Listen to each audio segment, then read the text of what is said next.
Para a introdução desse episódio, a gente vai fazer uma coisa um pouquinho diferente. Agora são 1h57 da manhã, de uma sexta para um sábado. A gravação desse episódio vai ser feita no sábado à tarde. Mas eu tava aqui jogando meu bom videogame, meu Diablo 4. Excelente jogo, inclusive. Boa temporada que tá rolando agora. E eu comecei a pensar no assunto do episódio. E eu pensei, acho que eu vou fazer esse pensamento falado. E talvez a gente consiga usar aqui de introdução pro episódio. Então, espero que o que eu fale daqui pra frente tenha sentido.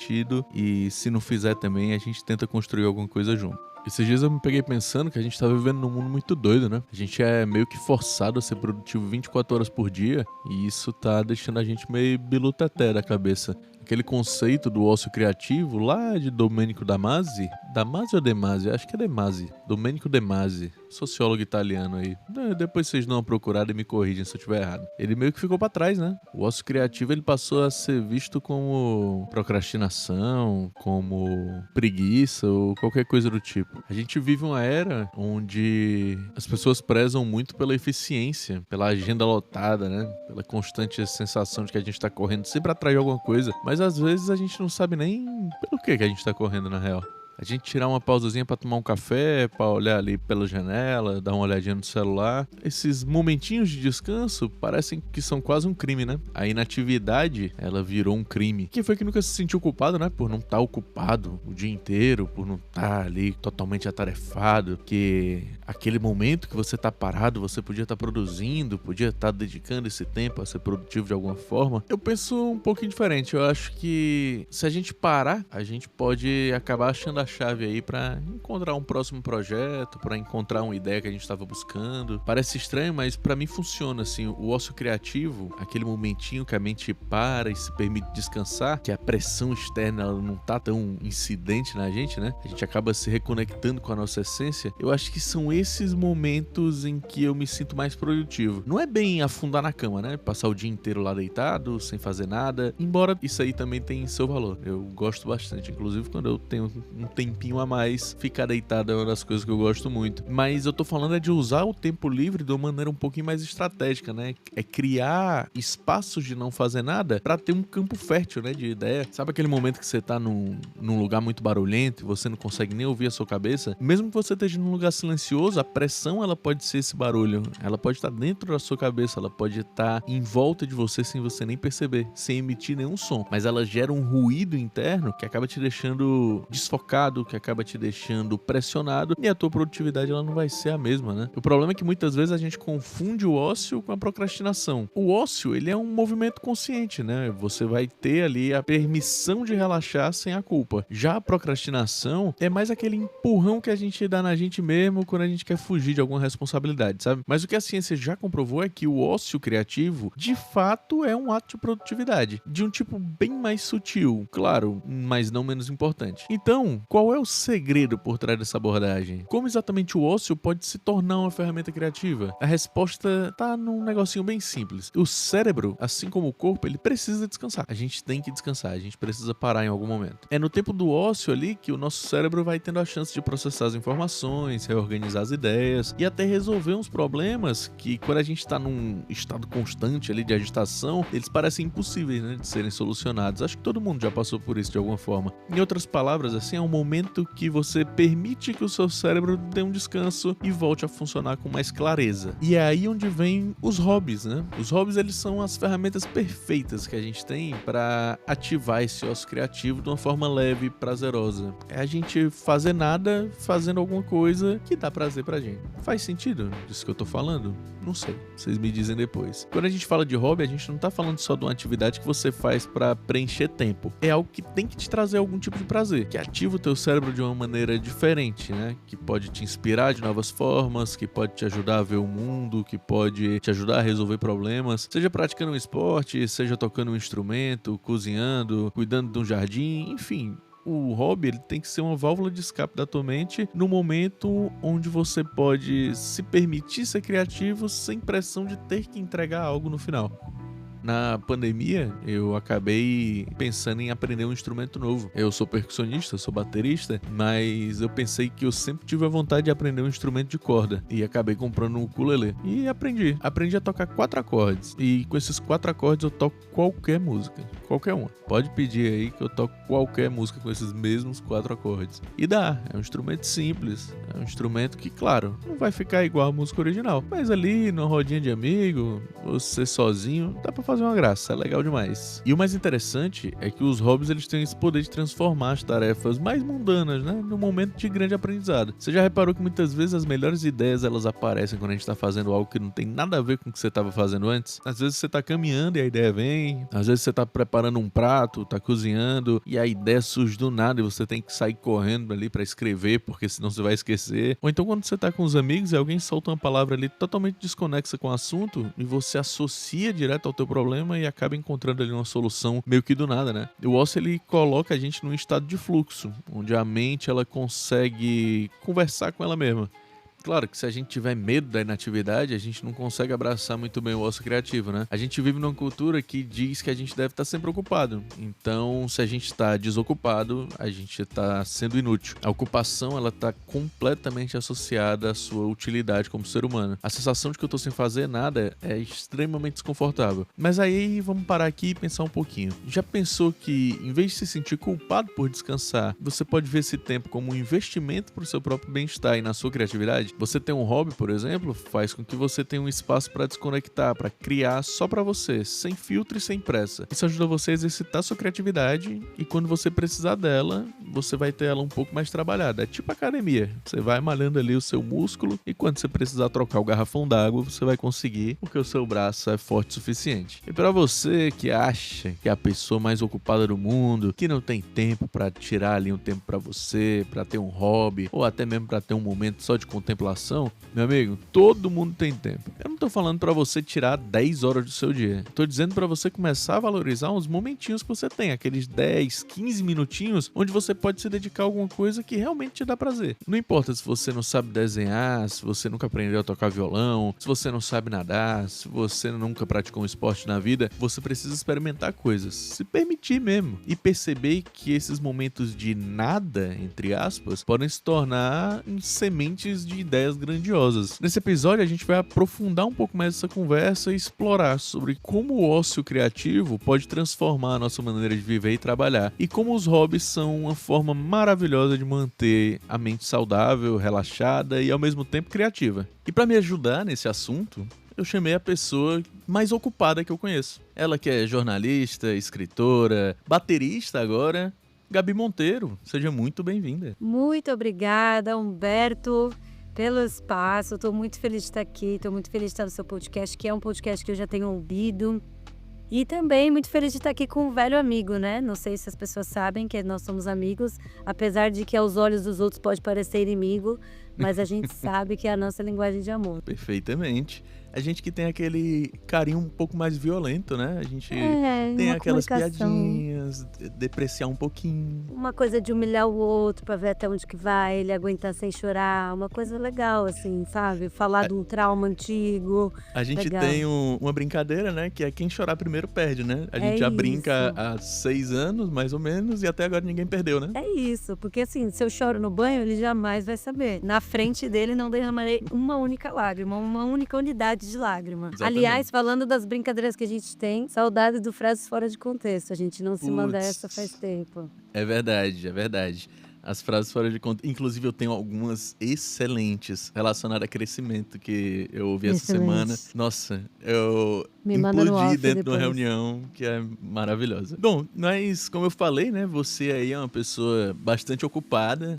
Eu lembro que quando eu morava em São Paulo, a gente ia marcar um rolê, aí, não vai dar, porque hoje eu vou, sei lá, levar minha mãe no jiu-jitsu, aí depois eu vou fazer uma aula de Tai Chi Chuan. Sempre tinha uma paradinha. Eu queria entender mais ou menos qual a importância importância do ócio criativo na tua vida, né? Você aí que é uma pessoa de muitos hobbies, de muitas atividades. Então, parece piadinha ou parece que eu tô, sei lá, me achando, mas eu sou conhecida na praça por ter a pior agenda do mundo. Tive uma discussão com meu pai no final do ano passado por causa disso, porque ele ficou tipo, eu odeio sua agenda. E eu falei, ela também te odeia. Mas assim, eu sempre tive mesmo uma agenda muito preenchida e é como eu funciono. Eu não sei explicar, eu já tive crises de tipo, achar que eu devo desacelerar, tentar desacelerar. Mas assim, pra começar falando disso, até chegar no ócio criativo, eu preciso muito falar que eu genuinamente amo muitas pessoas. Então, eu não faço também, não loto a minha agenda só de sacanagem, só pra tipo me manter ocupada. É porque eu quero muito ver todas as pessoas. E essas E é pessoas muita são gente, tipo né? 127 pessoas. Meus aniversários são sempre uma loucura, porque tem muita gente. E aí, assim, vai o Péricles e vai a Avril Lavigne no meu aniversário. São rodas completamente diferentes. Por exemplo, o Humberto representava a cota nerd nos meus aniversários. É verdade. Pra representar ali a nação louzeira. E era um projeto voluntário que eu tava muito engajada. E sempre chama ele pra, enfim, dar um aceno a esse Inclusão, pessoal, né? É isso. Inclusão é uma Bacana. bandeira minha que eu defendo muito. E com o passar do tempo, eu já tive crises com isso, porque daí não envolve só as pessoas. E de fato envolve muitas atividades. Eu não tinha tempo para ócio criativo algum. Eu nunca tive e achava isso um pouco balela, assim. Eu ia usar uma palavrinha um pouco bullshit. I'm sorry, guys. Às vezes eu falo inglês assim.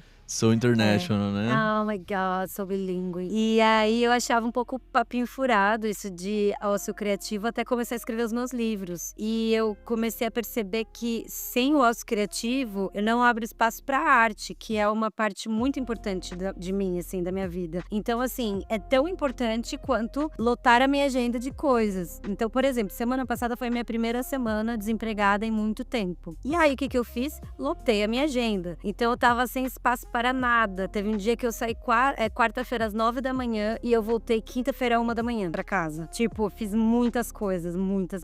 E aí chegou no final da semana, eu percebi que eu não tinha escrito uma única linha. E eu tô muito engajada em escrever esse meu terceiro livro agora. E aí eu percebi que, principalmente, assim, mais pro final da semana, eu tava exausta, com um monte de coisa pra falar e sem tempo. Então, ontem eu desmarquei um monte de coisa que eu tinha com um monte de gente. Foi mal, galera, quem tá me ouvindo aí, eu falei que eu tava com enxaqueca, é mentira. Eu desmarquei porque eu precisava de um tempo pra escrever, entendeu? E aí eu passei meu cafezinho de manhã e você tá indo, né? Mas é verdade. Eu falei, claro. Nossa, que enxaqueca horrível. E na verdade era esse turbilhão de pensamentos que eu precisava colocar no papel e eu não tinha espaço pra eles. Então eu acordei, fiz um café e aí uma coisa que eu gosto muito de fazer no ócio criativo é ler. Principalmente porque isso ativa também a minha escrita. Então, pra mim, te respondendo, dentro da minha vida, o ócio criativo funciona não necessariamente no ócio, eu não tô necessariamente olhando para o nada, não sei nem se eu consigo fazer isso, mas eu tô deixando um espaço esvaziado para que outra coisa preencha, então no meu caso é um livro, e isso de certa forma provoca as minhas próprias palavras. Então acho que é mais esse lugar. O ócio criativo, ele querendo ou não, ele dá uma movimentada na cabeça da gente, né? Porque a gente acaba dedicando um tempo a produzir pra gente, por assim dizer. Porque quando tu lê, querendo ou não, tu tá ali adquirindo um conhecimento, tu tá fazendo uma produção de conteúdo pra tua cabeça mesmo, tá? Exato. Renovando teu vocabulário, tu tá tendo contato com novas ideias, enfim. Mas por que tu acha que hoje a sociedade ela tem tanta dificuldade em reconhecer, em valorizar o ócio criativo por si só? A gente vive numa sociedade de mega produção, né? De hiperprodutividade. Tem que estar o tempo todo gerando valor. A gente vive numa sociedade muito movida ao capital, né? Vamos lá, nós aqui somos dois vermelhinhos, né? Nós somos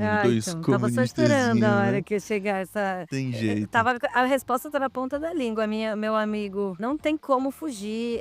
Eu sei que parece aquele meme do azeite gigante. Eu, em qualquer discussão normal na mesa de bar, já a culpa é do capitalismo. Mas é porque entendeu? Não tem que eu possa falar, assim, não tem. Eu posso até dar uma floreada, procurar aqui outras saídas, mas a culpa é do capitalismo e eu percebi que apesar de eu ser uma vermelhinha, como você colocou, eu fui muito atropelada, muito atravessada por essa lógica. Claro que eu posso falar só da minha experiência, mas eu sei que muitas pessoas também passaram por isso e eu sempre fui uma pessoa de colocar metas em todas as coisas. Às vezes funciona, então, por exemplo, eu tô com uma meta de academia e assim, você não comentou nada do meu shape, o que já é uma puta falta de respeito. Eu mas só vi a tua beleza. cara até agora. Que tá maravilhosa também, vamos Maravilhosa, falar. amiga. Você tá linda, sempre. Obrigada, amigo, te amo. Eu tive que espremer pra sair esse elogio, mas saiu. Com um tom de deboche, mas tudo bem. E assim, a meta pra academia me ajuda muito. Mas, por exemplo, a meta de leitura só me deixava deprimida. Porque daí eu percebi que eu tava capitalizando mesmo uma coisa que era pra ser um hobby, uma coisa que me distrai. Então, assim, eu não tava conseguindo cumprir as minhas metas de leitura por causa do trabalho, que novamente por causa do capitalismo. E aí você sente que você tá falhando em todas as suas esferas. E aí eu percebi que mesmo os meus lazeres também são atravessados pela lógica da produtividade. Então, assim, conseguir encaixar várias coisas em um mesmo dia e me sentir muito bem no final dele, nada mais é do que me sentir muito bem de ter sido ultra producente, como você mesmo colocou. Isso é um oferecimento capital, né? E aí, quando você tira um dia pra descansar e não produzir tanto, seja produzir pro trabalho ou produzir, tipo assim, não piquei meus legumes pra congelar e eles vão estragar. Meu Deus, foi um dia falho. Isso também é uma lógica capitalista, se você for ver, porque é uma lógica de produção e de performance. Você tá tendo sempre que produzir e performar, seja qual esfera for da sua vida. Então, eu acho que a gente é atravessado em todas as dinâmicas, assim. Quem tem mais amigo, quem tem mais hobby, até mesmo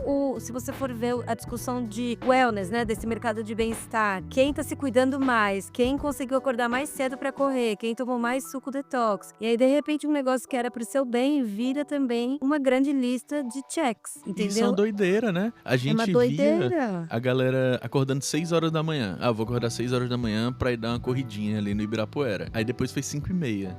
Aí 5 horas. Hoje, eu juro pra ti, antes de você entrar, eu tava olhando meu Instagram e tinha uma pessoa 4h30 da manhã acordada pra ir andar de bicicleta. Gente, Tipo, onde vai parar? Em que momento a gente vai parar e vai dizer, gente, acho que tá cedo demais. Tipo, vou descansar. Essa hora tá escuro. Biologicamente falando, é pra você tá dormindo, entendeu? E até, por exemplo, uma coisa mais simples ainda, skincare. Tipo, viraram tantas etapas pra você cuidar do seu rosto, em nome de, eu tô cuidando de mim mesma. Mas assim, são tantas etapas. E aí, se você pular uma, ou se você não tiver dinheiro pra comprar um negócio específico pronto, já traz a falha. Tudo isso nada mais é do que dançar conforme a música da produtividade. A música da produtividade é quem deu play foi Papai Capital, entendeu? Eu me coloco como uma pessoa que eu não sabia ter hobby, porque todo hobby que eu tinha, eu queria ser o melhor naquele hobby. Então, eu ia jogar um joguinho, eu queria ser o melhor naquele joguinho. Tem um jogo que eu jogo há mais de 20 anos, que é o Diablo, né? Desde o Diablo 4, quando ele foi lançado agora, ele veio com um sistema novo de progressão e eu comecei a jogar e, que joguinho divertido. Uns meses atrás eu me peguei atualizando uma planilha onde eu fazia as contas, tipo, o que eu preciso fazer no meu personagem pra ele ter tal nível de poder, pra eu fazer tal e tal coisa, pra eu conseguir dar mais dano do que o cara que tá fazendo o mesmo. Meu Deus, amigo. E eu fiquei nesse processo, o que eu tô fazendo? Era só pra eu brincar. Era um joguinho. Era. Mas eu entendo, eu comecei a fazer bateria em agosto de 2023 por um pedido encarecido de minha psicóloga. Luísa, se você estiver me ouvindo, não estará, mas te amo.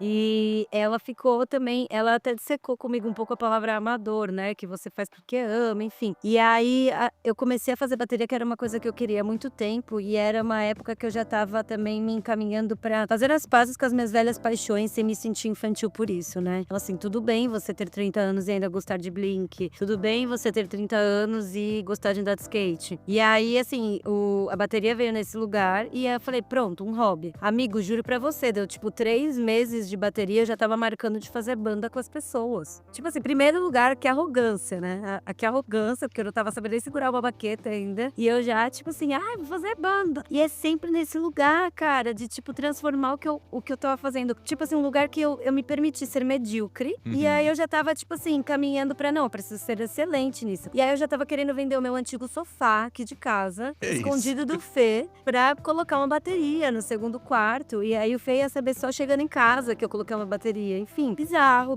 porque se eu não tenho bateria pra treinar, o que eu vou virar, né? Que tipo de baterista eu quero ser? Mas assim, por que eu preciso mirar no Travis Barker, entendeu? Eu posso só tocar de boa e é muito difícil, assim, direto eu me vejo indo pra esse lugar. Eu fiz isso com a escrita, né? Sempre foi a coisa que eu mais amava fazer na minha vida. E aí, de repente, eu transformei num trampo. Mas aqui a escrita é também aquela coisa que eu não consigo... Ela é inerente à minha existência, assim. Eu não consigo existir sem escrever. Então, eu já cansei de lutar contra isso também. Mas eu sou totalmente fiel àquela figurinha do trabalho com aquilo que você ama e nunca mais vai amar nada na sua vida. Perfeito. Porque a gente transforma tudo que a gente ama em trabalho, e se o trabalho fosse bom, não começava com T de trabalho, né? Exatamente. Eu mesmo, com esse negócio de narração, eu narrava por hobby, né? Narrava pra brincar e tal. Mas começaram a aparecer uns projetos, eu comecei a narrar e virou trabalho. Não que eu não me divirta fazendo, eu me divirto muito narrando. Mas, querendo ou não, eu faço com um peso profissional, né? Então, a partir daí, eu comecei a fazer curso pra narrar melhor. Eu fiquei dedicando mais tempo a treinar, a fazer exercício de respiração, a gastar com um médico pra cuidar da voz, enfim, uma série de coisas aí que acabam deixando de ser hobby e passam a ser realmente uma profissão, né? E ao mesmo tempo... Só quero fazer um breve adendo, sua voz Vai. está belíssima, então valeu o esforço e o gasto, tá? O seu Obrigado. sotaque sempre foi maravilhoso, mas aí não é mérito seu, e sim da terra maravilhosa que você veio. Agora a Exatamente. voz tá maravilhosa, tá sedosa, nem Obrigado. combina com a cara feia que eu tô vendo aqui. Ah, amiga, que Amiga. saudade. Para!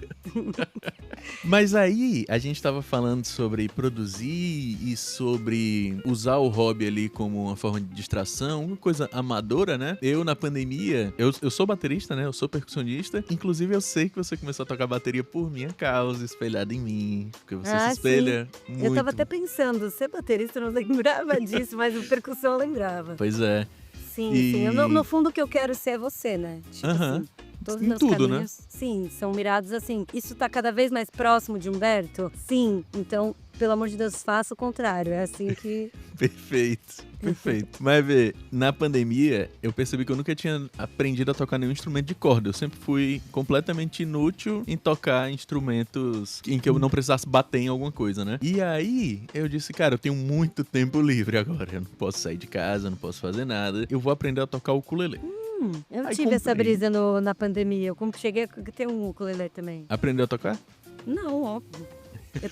Eu tirei Jack Tequila, que eu amo muito essa música, Aí, do boa. Skank. Aí. Eu acabei comprando e aprendi a tocar 4 notas nele e descobri que com essas 4 notas a gente consegue tocar qualquer música. Qualquer uma. Qualquer música. Qualquer música. Então eu disse, aqui eu já posso parar. Aqui eu já posso brincar de ukulele. Foi um momento em que eu percebi, olha aí, eu arranjei realmente um hobby. Porque eu não quero ser o melhor tocador de ukulele. Eu quero ser só um cara que vai chegar e vai tocar uma música de forró num outro ritmo, no ukulele, e vai ser legal, e vai ser divertido. E aí eu fui meio que me despregando um pouco da obrigação de ser o melhor nas coisas. Até porque, quando a gente bota esse peso na gente, gera frustração também, né? Totalmente. Porque a gente não vai ser o melhor. Sempre vai ter alguém melhor do que a gente em alguma coisa, em alguma esfera da nossa vida. E aí a gente vai se frustrando e o hobby, ele deixa de ser um hobby, deixa de ser algo gostoso, deixa de ser algo prazeroso de se fazer e ele acaba virando meio que uma obrigação. E Sim. obrigação a gente associa diretamente à forçação, porque a gente se força a fazer coisas que a gente é obrigado. E aí deixa de ser gostoso, deixa de ser um hobby, deixa de ser lazer.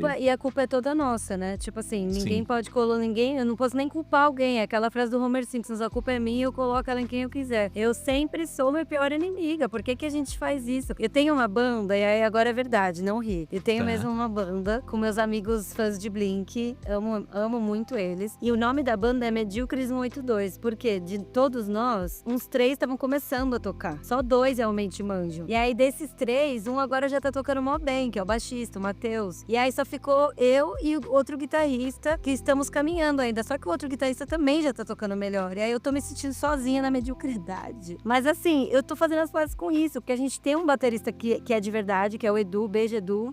A gente tem um guitarrista muito bom, que é o Gui. E aí, assim, eu toco a bateria ali de brincadeira, às vezes, pra entrar. Toco umas 3, 4 músicas e canto nas outras. E, tipo, é muito divertido. Eu amo sair com eles. Eu amo quando a gente marca pra ir tocar e tudo mais. E aí, por que que eu fico me cobrando de ser tão ótima? Outro baterista toca bateria, tipo, mais de 10 anos. Eu não vou chegar nos pés dele agora, entendeu? Então, é muito louco isso mesmo. Eu concordo totalmente com você que esse é o caminho pra tristeza generalizada. E aí, em breve, você não vai amar mais nada de fato, assim. Não vai nem piada. Tu acha que o ócio criativo, ele acaba tendo uma perninha ali no autoconhecimento? Porque a partir do momento que tu para pra refletir, que tu para pra fazer algo que te dá prazer, tu acaba ali acessando uma área do teu cérebro que ela fica meio que inativa durante a tua rotina, né? Durante os dias normais. Como que tu vê esse processo de autoconhecimento dentro do ócio criativo no teu dia a dia? Então, eu tenho duas coisas pra falar sobre isso. A primeira delas é que eu recebo, e aí vai parecer um papo meio espírita, né? Meio entidades e tal, mas eu recebo muitas frases dos meus livros quando eu tô em situações absurdas, tipo banho, metrô. E aí, assim, eu achava isso curioso. Eu achava que isso era, nossa, sei lá, meu Deus, são os deuses da arte e da literatura falando comigo. Mas na realidade existe essa explicação científica mesmo, que é o espaço que se abriu, e essa frase já estava por lá, mas ela estava soterrada pela minha agenda. E aí é um espaço que se abriu no momento que eu não tenho mais nada pra pensar, tipo um banho, tipo antes de dormir. Logo antes de dormir, eu tenho muitas frases, então se você abre minha conversa comigo mesmo no WhatsApp, é uma esquizofrenia sem fim, assim, eu fico me mandando um monte de frases aleatórias que eu pensei antes de dormir e que depois viram textos mesmo, às vezes textos inteiros, porque é justamente nesse momento que eles encontraram espaço pra submergir, entendeu? No metrô, que eu tô, né, num período de transição, se eu não tô lendo e tal. Então, é muito curioso isso, como eu achava que era uma coisa mística e na realidade é só um processo muito claro do ócio. E eu acho sim que tem super a ver com autoconhecimento, porque, como eu disse, a minha psicóloga falou pra eu fazer, né,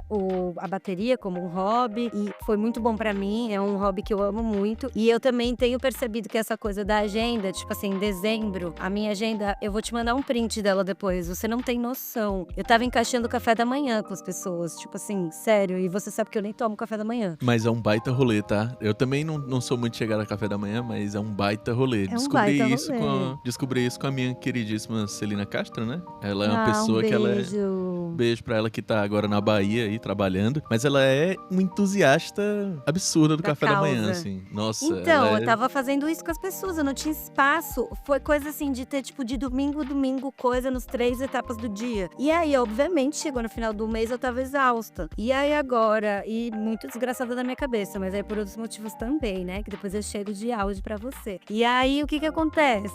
Eu fiquei agora em janeiro meio que tirando um sabático de rolê. E aí, assim, não tirei, porque como eu falei semana passada, a minha agenda tava cheia. Mas o meu amigo me chamou pra sair ontem. E eu falei pra ele falou, você tem alguma coisa pra fazer na sexta? Eu falei, não. Aí ele falou, meu, isso é muito raro. Quer ir comigo num bloco punk? Aí eu falei, não. Aí ele, como assim? Tipo assim, aí depois eu falei, porque eu tô tentando não sair. Você tá rindo pra caralho. Falei que eu tô tentando não sair, que eu não gosto de você. Brincadeira, tchau, te amo. não, você quer... Não. Não, nem. Mas o que eu falei, eu preciso ficar em casa. Enfim, ainda enrolei, sabe? Fiquei, me pergunta de novo na sexta, mas ainda enrolei porque eu tô tentando. E aí tá sendo muito estranho pra mim falar não e, tipo, me deparar com uma sexta-feira, sábado à noite em casa. Mas ao mesmo tempo, parte desse processo de autoconhecimento de, tipo, quem sou eu quando estou sem nada pra fazer, sem rolê pra fazer, entendeu? Hoje, por exemplo, já tive uma crise de FOMO. Todos meus amigos vão num pagode agora à tarde e eu não vou porque à noite eu tenho aniversário da minha madrasta, de família. E eu fiquei, tipo, meu Deus, eu não vou no pagode. Mas, tipo assim, tá tudo bem, entendeu? É um pagode, vão ter vários, enfim. Isso que tu falou do FOMO, eu comentei num dos episódios passados aí sobre isso, e eu disse que eu tava curtindo muito a onda do JOMO, né? Joy of Missing Joy Out. of Missing Out, ele é uma coisa que ele tá fazendo parte da minha vida e eu tô amando viver isso. Sério, amigo, me ensina. Tô amando viver isso, porque eu me cobrava tanto pra estar nos lugares, sabe? Eu me cobrava tanto pra fazer parte de alguma coisa e às vezes eu tentava me encaixar ali em alguma coisa que às vezes eu nem queria estar. Às vezes eu ia pro rolê só pra estar inteirado do assunto, mas eu nem queria estar lá, na real. Eu queria estar em casa, eu queria botar meu sono em dia. Meu sono, ele é desregulado. Amiga, ainda é desregulado desde aquela época. O meu eu não preciso nem te falar, né? Daqui pra frente é só pra trás, meu amigo. E aquilo que tu falou do bloquinho, eu vim até pegar aqui. Eu tenho o meu bloquinho, ó, que eu fico antes de dormir, eu tenho as ideias, eu vou anotando tudo nele. Antes de dormir, ele é o meu momento de hiperprodução na minha cabeça, né? Minha cabeça, ela passa a funcionar. E antes de dormir, as pessoas acham que é às 10h30. Não, galera, às 3 da manhã. Exatamente. Tanto, eu falo, inclusive, na abertura aqui do podcast, Eu gravei 1 e pouco da manhã. Tava gravando 1 e pouco, que foi a hora que eu comecei a pensar no assunto e eu disse, cara, eu não vou conseguir escrever isso, eu vou ligar aqui o gravador, vou começar a falar e se der certo, deu, se não der certo, depois eu gravo de novo. Mas acho que deu certo, eu deixei aí. Não, e aí... mas eu te entendo totalmente. Você sabe que eu sempre fui uma insomner convicta, assim, né? E assim, eu meio que já abracei isso também. Já chega de lutar, sabe? Mas aí, deixa eu te perguntar. Quando a gente tá no processo de ócio, a gente acaba aprendendo umas coisinhas, né? Umas besteirinhas. Eu queria saber de ti, qual foi a coisa mais inusitada? Pode ser uma coisa inútil, pode ser uma coisa engraçada, que tu já aprendeu durante o ócio criativo, mas que tu gosta muito. Ela não tem nenhuma utilidade pra ti, mas tu gosta muito de saber disso, porque é uma curiosidade muito legal. Nossa, essa pergunta você tinha que ter me brifado antes pra eu pensar, hein, canalha. Quis me catar na curva e conseguiu. Mano, são tantas, assim. Eu vejo muita besteira no Instagram, da Insônia. Aliás, um salve para @coisas para ver chapado, melta de vídeos, assim, simplesmente. Vocês são minha casa. Bruno Mosca, você é o DJ mais famoso do Brasil. Enfim, e aí eu dou muita risada, mas eu também gosto muito de assistir um canal. Ah, pronto, já descobri. Um canal de um cara chamado Ruhi. Quer ver? Ruhi Senet. E Senet é Ruhi, R-U-H-I. E Senet, cedilha E-N-E-T. Ele tem um canal que é incrível de vídeos, é inacreditável o que esse cara faz. E eu adoro assistir ele nesses momentos. E aí nesse canal ele fala desde o sólido mais leve da Terra, ele fala do mel alucinógeno do Nepal, ele grava um vídeo visitando a ilha mais povoada do planeta. Então é difícil falar qual que eu gostei mais. Mas acho que é o canal desse cara que eu descobri. Só que daí eu não sei se encaixa 100% em ócio criativo, porque aí acho que faltou a gente definir o que é o ócio criativo. É ficar olhando para o nada ou eu posso estar preenchendo ele com algumas poucas coisas? Eu acho que pode estar preenchendo. Eu acho que o ócio criativo é tudo aquilo que você faz num momento de pausa que não necessariamente ele é focado em gerar algum resultado, mas é algo que tu produz pra ti ou que tu faz. Por exemplo, andar de bicicleta pode ser um momento de ócio criativo. Olhar pro nada também. São dois tipos. Talvez o olhar pro nada ele entre mais no ócio, né? No ócio sem a criatividade. Mas se esse for um momento que você usa pra pensar, ele já é adaptado pro criativo. Então, sim, a gente pode flexibilizar o termo e usar do jeito que a gente quiser aqui. Eu vou pensar mais nessa questão e até o final do episódio vamos ver se eu chego a alguma outra resposta, mas por hora eu acho que essa é do canal dele, que eu gosto muito, mas eu vou pensar em alguma outra coisa ainda mais bizarra, assim, tipo, eu consegui dobrar minha língua e aí eu faço criativo. Alguma coisa bem idiota e comprometedora. Eu estou me expondo aqui como sempre de forma completamente gratuita, que é o que eu mais faço. Então eu vou dizer a minha, tá? Tá. Eu tava assistindo Ratatouille, né? E comecei a gostar do filme e tal. Gosto muito. E acabei descobrindo que ratos não podem vomitar, sabia? Como assim? Ratos não podem vomitar. Tem aquela cena que o ratinho tá passando lá em cima e ele sente o cheiro da sopa do linguine, né? E ele sente a vontade de vomitar. Aquilo é impossível. A musculatura do diafragma dele não é forte o suficiente pra gerar o ato de vomitar. E, além disso, as paredes ali internas do esôfago são muito rígidas, então ele não tem a capacidade de vomitar. E isso reflete ainda mais, porque como ele não consegue vomitar, ele também não consegue arrotar, porque o arroto é um estímulo cerebral prévio do vômito. E como o cérebro dele não conhece o estímulo do vômito, também não sabe como é o estímulo de arrotar. Então ratos nem vomitam nem arrotam. Olha aí, amigo. Olha aí, curiosidade. Você não pode dizer o mesmo, né? Já tive nas situações, assim, de muito deploráveis, arroto. né? PTs, que a gente não vai falar aqui. Entendi. Nossa, não posso nem mais te chamar de rato, amigo. É somente verdade. de rato de bique, né? Esse aí se mantém. Até porque nem bique eu uso mais, né? Então agora a gente tá usando... você tá fumando pendrive, né? Inclusive crianças que estão ouvindo isso aqui não fumem, tá? É feio não demais. Não fumem, nada. Agora, o ócio, e mais especificamente os hobbies, você falou aí da sua banda, ele também é um baita formador de amizades, né? Você encontra ali pessoas que têm a mesma pira que a sua, umas ideias meio parecidas, e isso pode acabar gerando aí algumas amizades. Além disso, quando a gente se vê numa situação de pressão no trabalho, de pressão na vida profissional, a gente tá ali junto com outras pessoas que também passam pela mesma coisa. Isso também acaba criando conexões, né? Eu queria entender de ti como essa tua formação de de amizades nesses momentos. Ah, esse tema eu amo muito. Eu amo muito falar sobre fazer amizades na vida adulta, porque é um desafio, né? Tipo, vai ficando cada vez mais difícil por uma série de questões. Eu acho que, primeiramente, é isso, né? A oferta de tempo é diferente. As relações são mais frágeis. Então, dentro de uma relação de trabalho, por exemplo, você vê a pessoa todo dia. Então, na teoria, ela deveria ser sua amiga, mas você já tem muitas preconcepções do mundo formada e, às vezes, não combina com essas pessoas. Ou, às vezes, é um ambiente de competitividade, de pressão que pode gerar atritos na comunicação. Também a gente tá mais fechado, acho que a gente tá mais cheio de trauma. Todo mundo tá em algum relacionamento, né? Não todo mundo. Um salve aos solteiros, vidas solteiras importam. Mas, assim,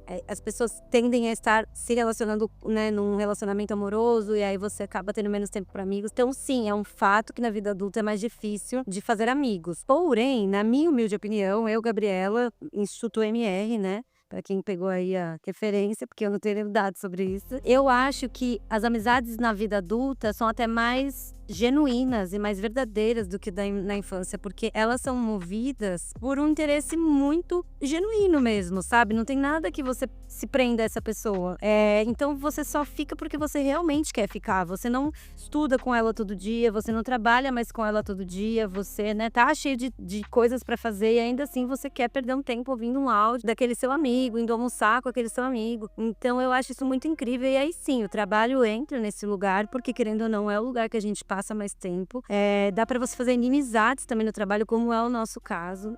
Inimigos Exatamente. para sempre. Então, assim, de qualquer forma é um laço. É um laço de inimizade? Sim, mas é um laço. E aí, assim, eu acho que esses amigos do trabalho são amigos muito preciosos pra gente, porque apesar de eu ter mencionado que é um ambiente de pressão e é um ambiente, né, onde você pode estar de saco cheio, onde você pode estar competindo com ele, mas por outro lado, eu já tive experiência de ter amigos do trabalho que são amigos até hoje, de verdade, verdadeira mesmo, assim. E tem um caso específico que a gente era um trio de três, óbvio, um trio de três, né, não um trio de 7. Nós éramos um trio de 3 meninas, era isso que eu quis dizer, e a gente enfrentou o inferno juntas. Tipo assim, era um trabalho que eu não mencionarei nomes de empresa aqui, porque eu não tenho dinheiro pra pagar advogado. Mas, assim, era realmente insalubre a coisa toda. E a gente só tinha uma outra. E aí eu lembro que a gente usava uma frase uma pra outra, que era em inglês, tá? Mas eu vou traduzir pro pessoal aí de casa. Que era: onde você está não é quem você é. Era essa frase, assim, guiava muito a gente. Então, cada dia que uma tava mal, a gente falava isso pra outra. Where you are is not who you are. E isso me ajudava a passar por dias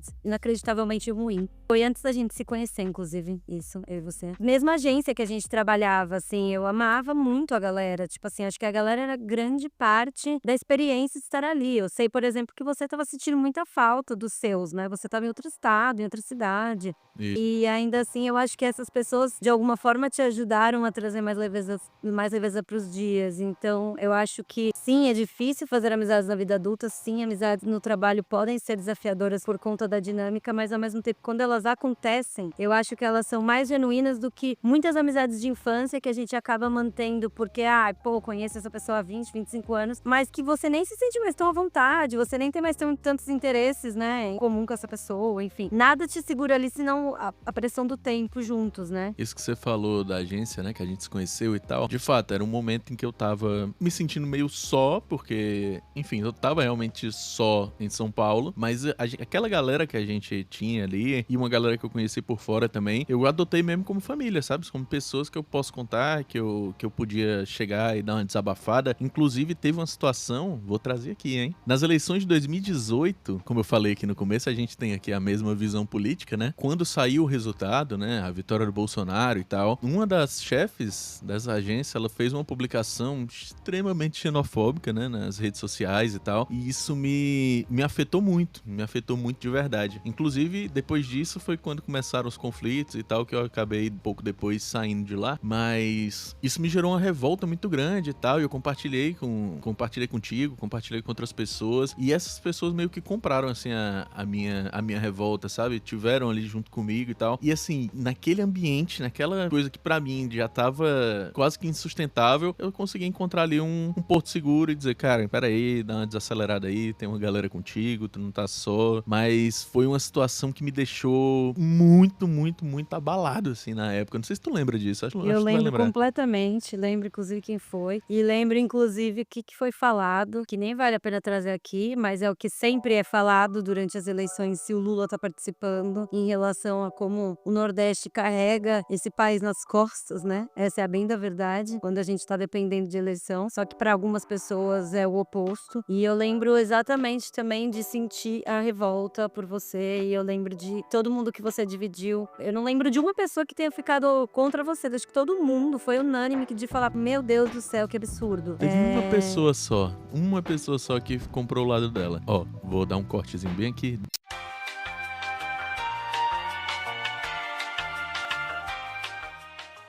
Voltamos depois dessa fofoca quentíssima. Lembrei de nome de pessoas que eu nem gostaria de ter lembrado. Mas enfim, totalmente. Eu acho que essas pessoas viram de fato nossa rede de apoio. Eu lembro muito assim. E agora um momento fofo entre nós, então ouvintes fiquem atentos, porque é raro, pode ser que chova mais ainda. Mas eu lembro de fazer um caminho completamente maior, tal, para poder te acompanhar até o metrô. E era um metrô terrível para mim, além de Eu lembro. tudo. E aí a gente pegava um ladeiraço e eu falava, Humberto, era só ter pegado um busão até a linha vermelha. E eu tava na linha vermelha, e aí eu fazia 3 baldeação depois, só pra te acompanhar, pra te ouvir falar barbaridades no caminho. E fora os 2 almoços, né, que você fazia às vezes, pra me acompanhar também. Perfeito. Tinha também a ofensa, o dia que eu levava sopa, né, que aí era uma ofensa sem fim. Não, vamos lá. Não, mas vamos lá. 15 minutos. Ouvintes, você trabalha numa empresa que tem um micro-ondas.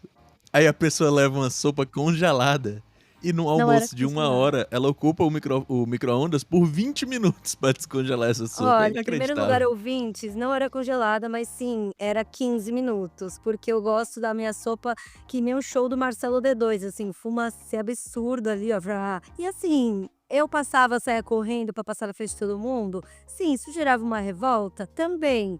Criei algumas inimizades nesse caminho, a do Humberto principalmente. Me arrependo de algo? Não, faria tudo de novo. E é isso aí, entendeu? Mas, por exemplo, tinha uma coisa muito fofa também. Se eu fazia um molho pesto, eu já avisava pra todo mundo levar macarrão no dia seguinte. Aí tinha a mãe da Renatinha que fazia uma farofa absurda, ela levava pra todo mundo. Nossa, A gente absurda fazia mesmo. Era absurda. Então a gente fazia um grande almocinho coletivo ali. O Humberto, que é uma senhora que gosta de almoçar 11h30 da manhã, eu que gosto de almoçar 1, pelo menos, pra não falar que é às 3. Então, enfim, aí às vezes ele almoçava 2 vezes pra estar comigo, um grande esforço.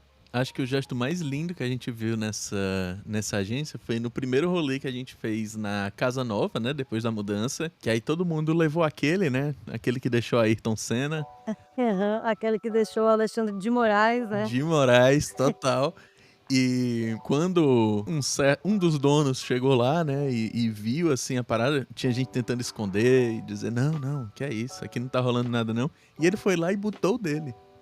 Putz, foi um momento lindo mesmo. Aquilo ali foi um momento Foi de de união emocionar o peão, inacreditável. foi de emocionar o peão, foi. E a festinha que a gente fez também no final, né, quando todos já tinham rodado, e foi linda essa festinha também. Ai, putz, nossa, vivemos bons momentos naquela casa, vou falar, gente, vivemos momentos incríveis. E era todo mundo muito jovem, né, eu tinha tipo 24 anos, acho, na época. Por exemplo, eu conheci o grande amor da minha vida durante esse período, que foi a minha cachorra. E aí eu conheci ela numa quinta-feira, eu comprei ração de cachorro com a Débora pro cachorro dela, o grande Jarbinhas. E aí o cara perguntou pra gente se a gente queria fazer filhote de terapia. E aí assim, quem não quer brincar com filhote na hora do almoço tem que ser uma pessoa horrível. E a gente falou, óbvio. E aí nessa eu conheci a minha cachorra, e eu lembro que na sexta-feira eu levei uma excursão de pessoas pra ir lá conhecer ela também.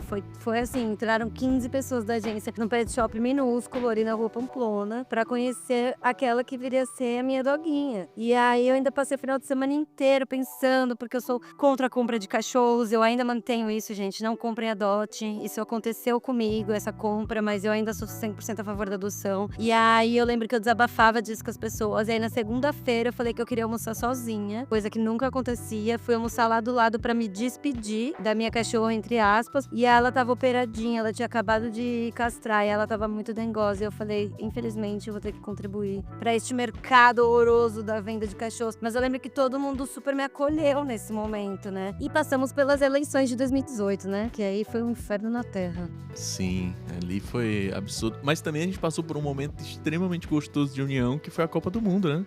Verdade, amigo. Nossa, foi demais. Nossa, momento.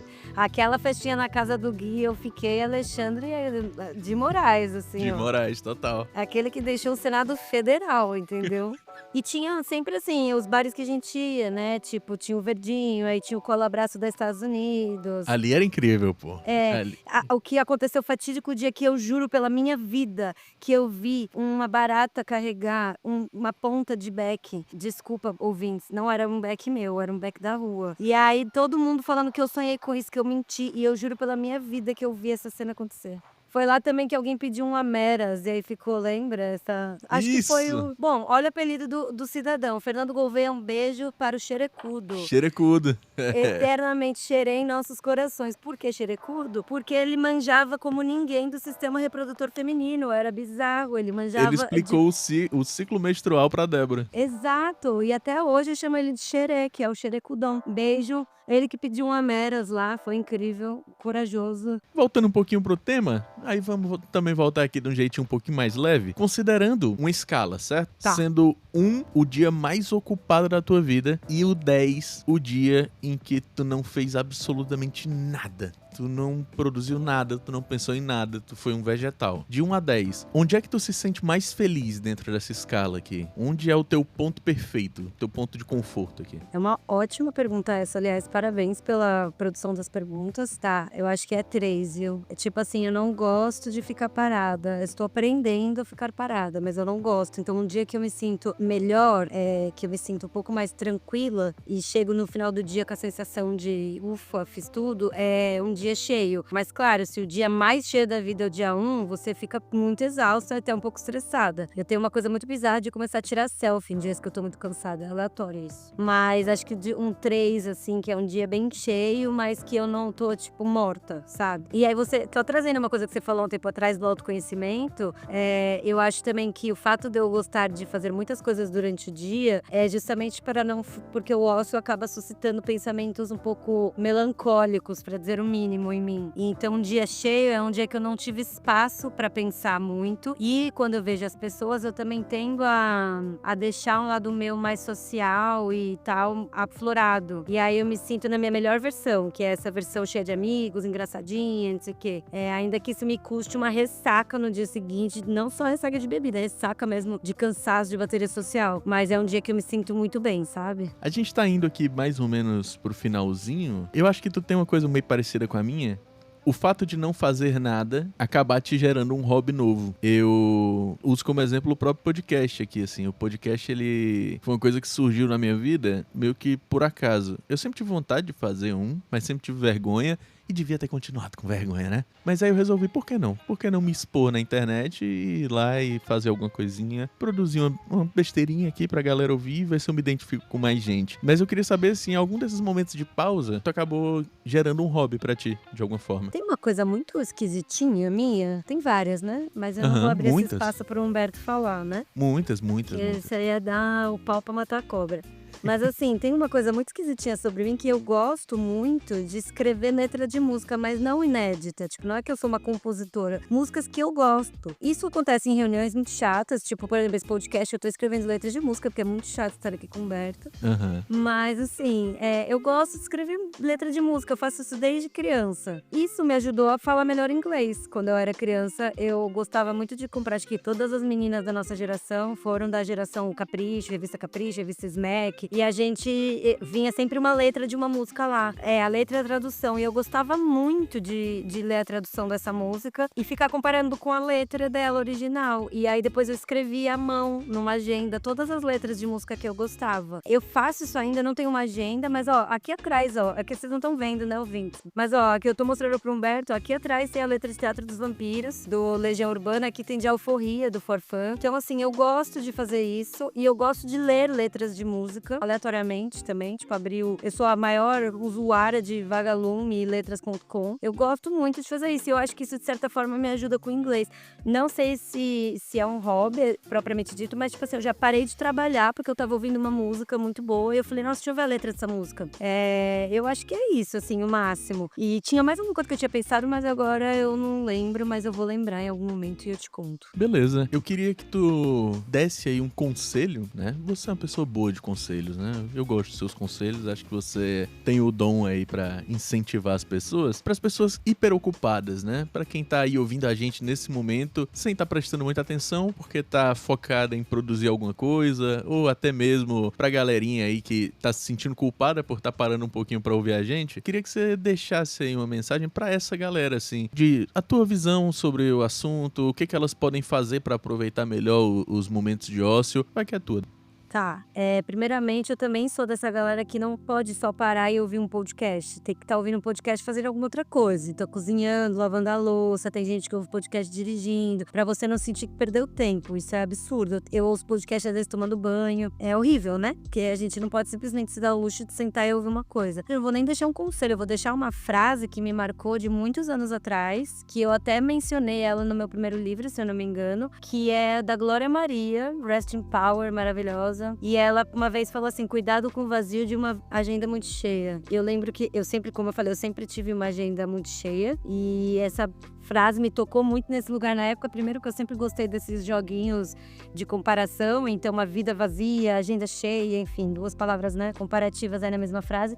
E porque eu tava começando a minha vida adulta quando eu li essa frase. E me pegou muito. E direto eu ainda penso nela quando eu tô nesses períodos tipo dezembro. Que é cuidado com o vazio de uma agenda muito cheia. E uma coisa também que eu aprendi é que quando eu terminei o meu primeiro namoro, eu percebi que eu tinha muito problema em passar um tempo só comigo. E aí eu comecei a me obrigar a fazer coisas sozinhas. Não é nem assim uma coisa de estar no ócio criativo. É uma coisa de curtir a sua própria companhia. Você pode até fazer atividades, mas é bom curtir sua própria companhia. Então você deve até lembrar, amigo, que eu ia muito num bar lá perto de casa sozinha, o St. John's. Eu ainda vou muito em cinema sozinha, eu viajo sozinha.